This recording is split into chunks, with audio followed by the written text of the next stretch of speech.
তেল গরম হয়ে গেছে, মশলাগুলো দিয়ে দিচ্ছি।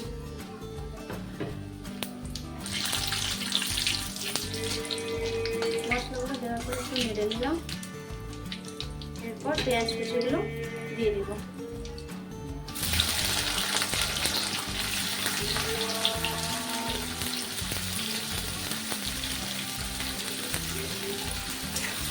পেঁয়াজগুলোকে ভেজে নেব। এরপর কাঁচা লঙ্কা কুচি দিয়ে দিব।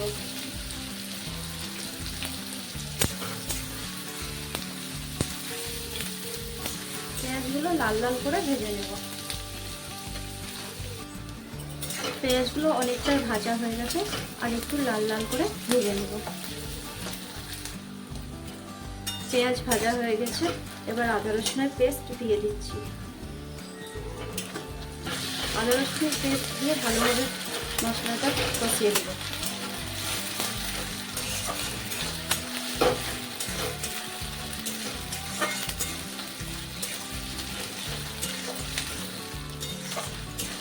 আদা রসুন পেস্ট পেঁয়াজের সঙ্গে ভালোভাবে কষানো হয়েছে, এবার বাকি মশলাগুলো দিয়ে দিচ্ছি।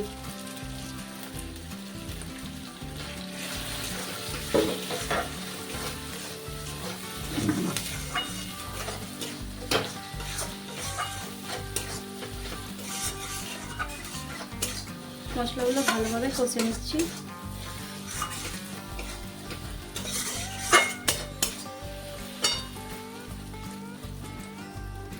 মশলাটা থেকে তেল ছাড়তে লেগেছে, এবার আমি টমেটো কুচি দিয়ে দিচ্ছি।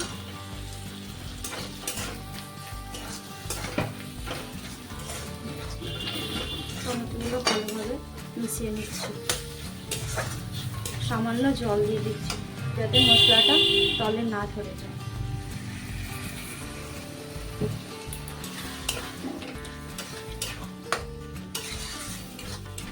ভালোভাবে নেড়ে নিচ্ছি। মশলাটা আমি ভালোভাবে কষিয়ে নেব।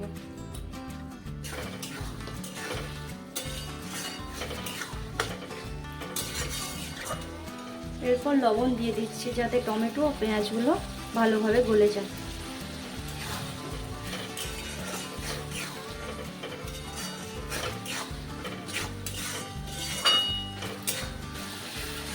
মশলাটাকে সুন্দরভাবে কষে নিয়েছি, মশলা থেকে তেল ছেড়ে গেছে।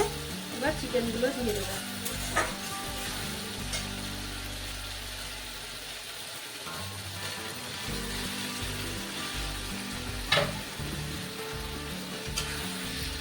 চিকেনগুলো দিয়ে নেড়ে নিচ্ছি।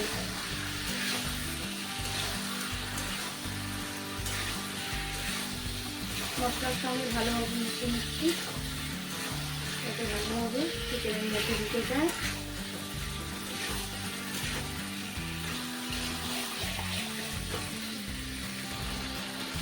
মশলা ও চিকেন ভালোভাবে কষিয়ে নিয়েছি, এবার আলুগুলো দিয়ে দিব।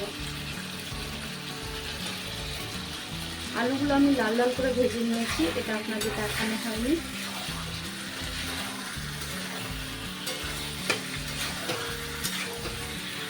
আবার আমি আলু চিকেন মশলা একসঙ্গে ভালোভাবে কষিয়ে নিচ্ছি।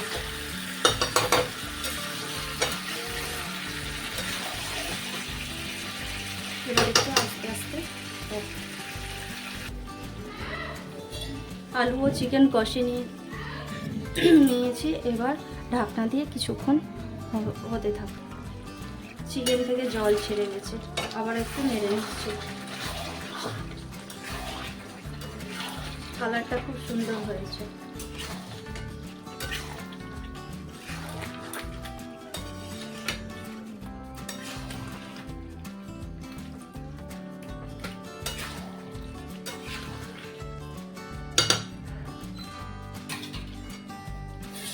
আবার একটু হতে থাক, আমি ঢাকা দিয়ে রাখছি। চিকেন আবার আমি নেড়ে দেব। ঢাকাটা খুলে নিলাম।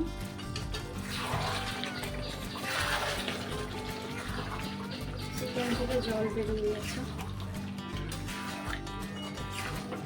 চিকেন আমি 10 থেকে 15 মিনিট সিম করে রান্না করব।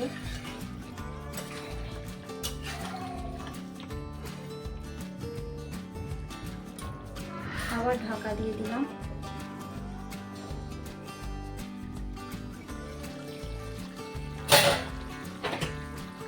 চিকেনের যে জলটা বেরিয়েছে এবার আমি শুকিয়ে নেব। গ্যাসের ভোল্টেজ বাড়িয়ে দিই।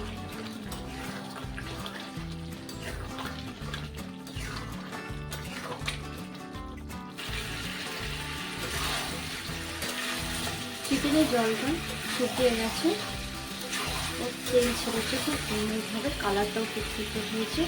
যেহেতু আমি এটা হালকা গ্রেভি করবো তার জন্য সামান্য একটু গরম জল দিয়ে দিচ্ছি।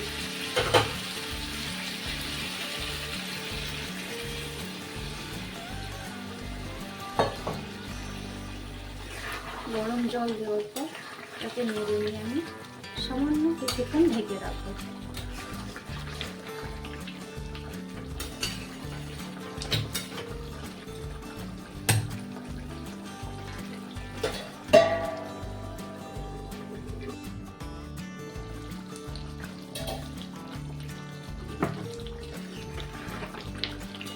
চিকেন রান্না হয়ে গেছে।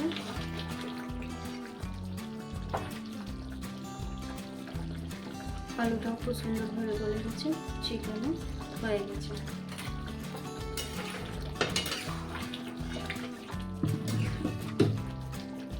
এর মধ্যে আমি বাটা গরম মশলা দিয়ে দেবো। বেটে রাখা গরম মশলা দিয়ে দিচ্ছি। গরম মশলা দেওয়ার পর ভালোভাবে নেড়ে নিচ্ছি।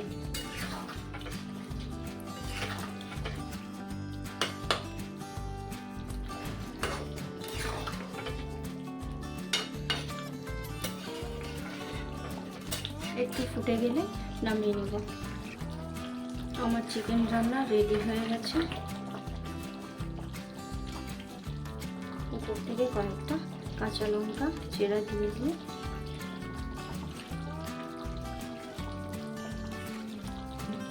গ্যাসের ফ্লেমটা অফ করে দিলাম।